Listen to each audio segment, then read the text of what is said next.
Hello world! It's another weekend here in Kuwait, and this is your teacher vlogger, Teacher Desiree vlog. We are going to our kumare's house to have breakfast. Kasi po Ramadan and no restaurants open during the morning. So, doon kami makikikain. I'll see you there later. Bye-bye! Scootering in a parking area. Hi! We're not at soup. We are at soup parking, but I'm scootering here. Waiting for the rest of the gang. Andun pa sila nagpagupit. Tapos si Liam dito na lang siya naglalaro ng scooter niya. Where is she? There you go. Coming through, coming through. What's up, guys? So, nag-almusal kami dun kay Maring Osa. Tapos ngayon, magla-lunch din daw dun. Magluluto sila ng gulay at fish duck.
Hi guys!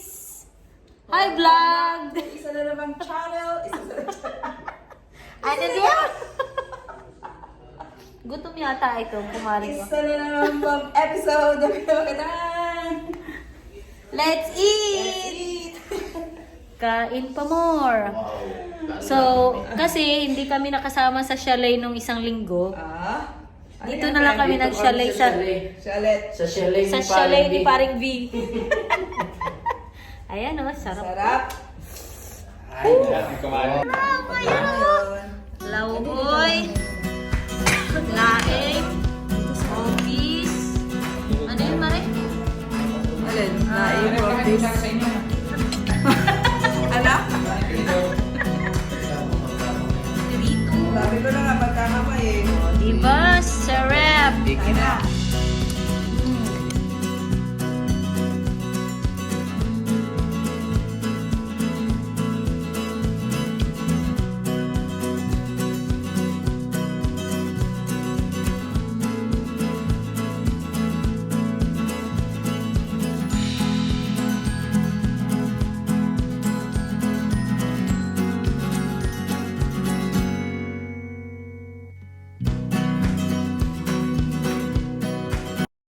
Ayan, merong ano. Ganda, oh. May-ari nito. Diba? Ang ganda-ganda, no? Tignan nyo naman ang mga bahay dito, oh.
Yeah. Kita, kita. Dito ka sa gilid, nak. Liam. Liam. Sarap mag-walking. Plastic pa. Alam ko. Oh, bilad lang kayo. Sa year mo. Kaganda ng mga bahay dito, mga beshi. Maganda ng lalaki.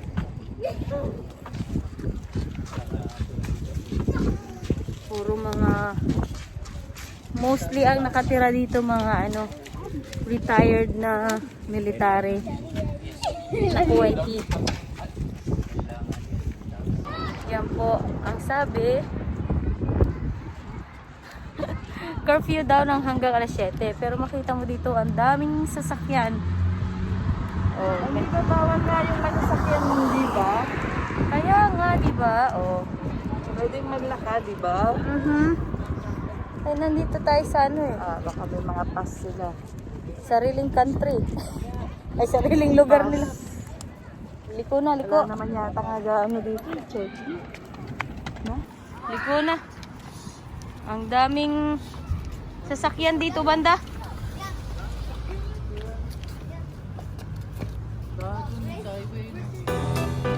Oh, naririnig mo sa highway, no? Nagdi-drifting yata. Ito lang, hindi bawal. Highway na yun, banda din.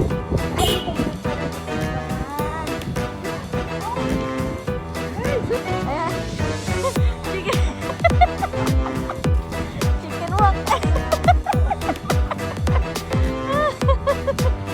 Ayan sila.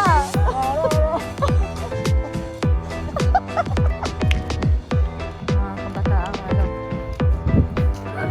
ang kukulit. Ito parang musileo. Museum. Taas ng binta ng yung pintuan. Yung pinaka niya, entrance. Pinaka-arc. Mhm. Galing. Ganda. Ganda ng gate. Mhm.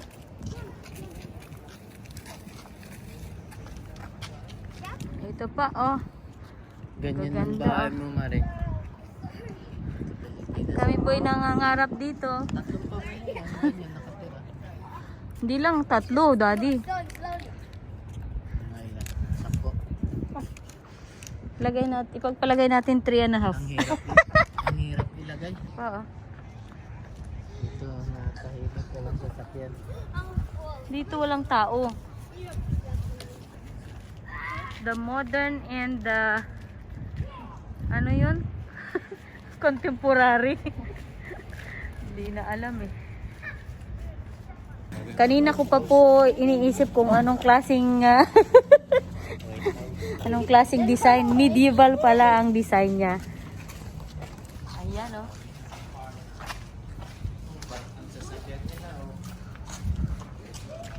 Ayan.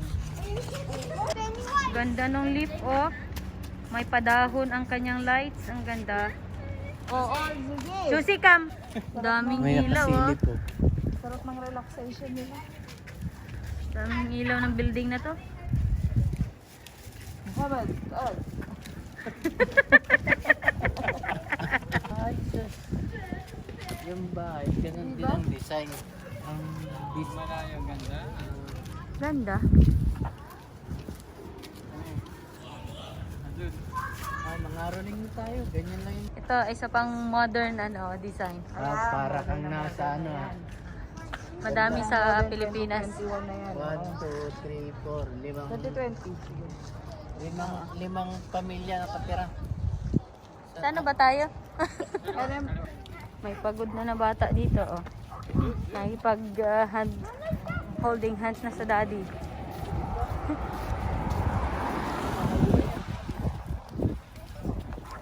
Oh, laking truck oh.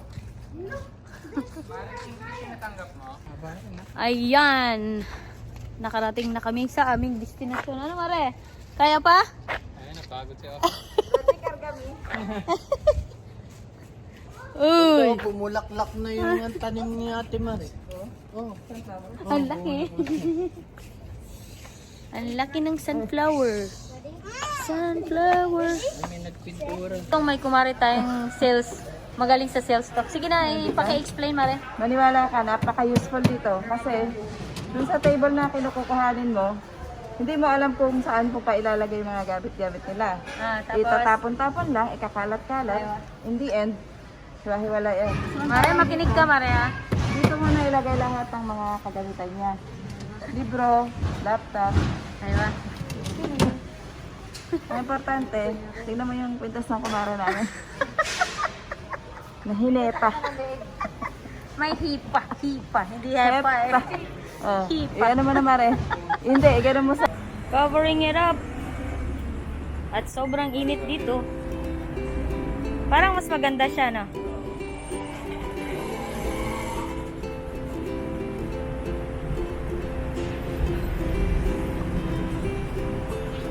Pati dyan pala. Camera. Ano naman YouTube? Kalam, hi! Hello! Mia. Sorry. Ano mga business at mga sadik pala na Yan lang po, pinalagyan namin ng tint sa harap. Kasi sobrang init na dito sa Kuwait. Kaya kailangan ng tahog. Hindi pwedeng itint ang buong mga salamin dahil baka ako ay ma-pull over ng pulis.